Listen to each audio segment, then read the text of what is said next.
Now, the G20 summit will address a host of topics, everything from the economic recovery, as we've been talking about, to global security as well. But one issue is already stirring controversy before the talks get underway, and that is maternal health.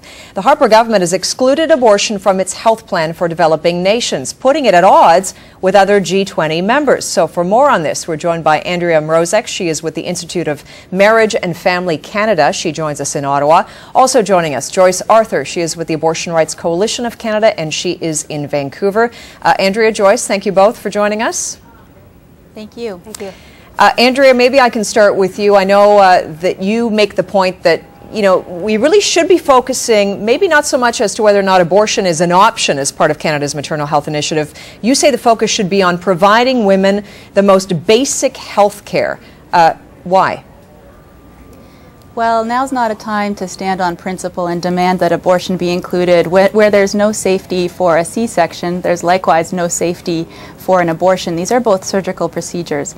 We're looking at a part of the world where they don't have the basics that Canadians take for granted, and the vast majority of women dying overseas are not dying because they don't have access to abortion. They're dying because they don't have access to basic medical care, to medications, clean water.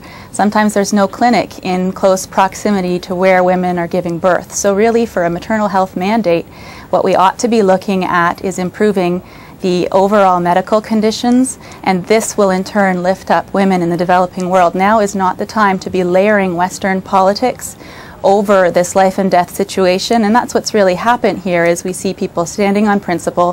They're unhappy to see billions of dollars promised to the developing world unless they hear that the word abortion is included. Well, look, the vast majority of women in the developing world are dying from an array of causes. The biggest one is not abortion, and so really in a time of limited resources, limited funding, and a focus, having a focus, let's have that focus be something that everyone can agree on. Okay, so Joyce, healthcare as the foundation, should that be the focus? I mean, if you provide a safe environment for women to deliver, have children, do you really need to even look at the abortion option at this point? Well, let's not forget that abortion is basic health care for women and life-saving health care in developing countries. Over 70,000 women a year die of unsafe abortion. And it's 13% of maternal mortality. That is a huge amount, and it's a totally preventable catastrophe. And in terms of what Harper is doing is imposing right-wing Western ideology onto developing countries. Women are already having abortions. 20 million women a year have mostly unsafe, illegal abortions in developing countries. And if we provide all those wonderful things, the nutrition and the basic health care, new health care workers, that's fantastic. We need all that. But we can't separate out any particular life-saving health care for women. We have to make it an inclusive, comprehensive package. So is that the issue that, you know, here in Canada we do provide abortion as an option to women? We can't have that double standard? Is that what you're saying? Well, that's part of it, of course. It's quite hypocritical to fund abortion here and then deny it to women in developing countries. So. Andrea, what about the fact that, you know, we know in places like the Congo as well, where, you know, rape is a tool of war.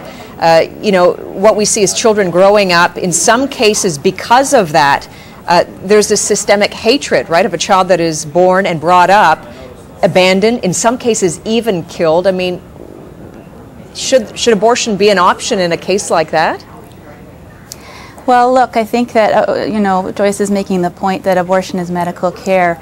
Abortion is not medical care because pregnancy is not a disease. And so what I'm asking is that we look at the root causes. Would we rather introduce abortion, or would we rather eradicate rapes and that sort of atrocity that happens in war-torn zones and in places in the developing world? Just horrific circumstances. So looking at these root causes is the place to start.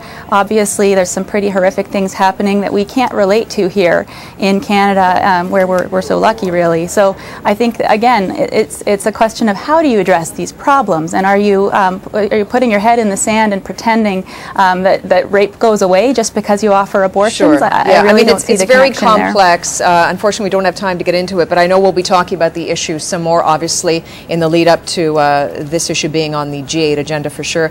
I want to thank you both, Andrea Mrozek with the Institute of Marriage and Family Canada, JOYCE Arthur, Abortion Rights Coalition of Canada. Thank you. Thank you. Thank you.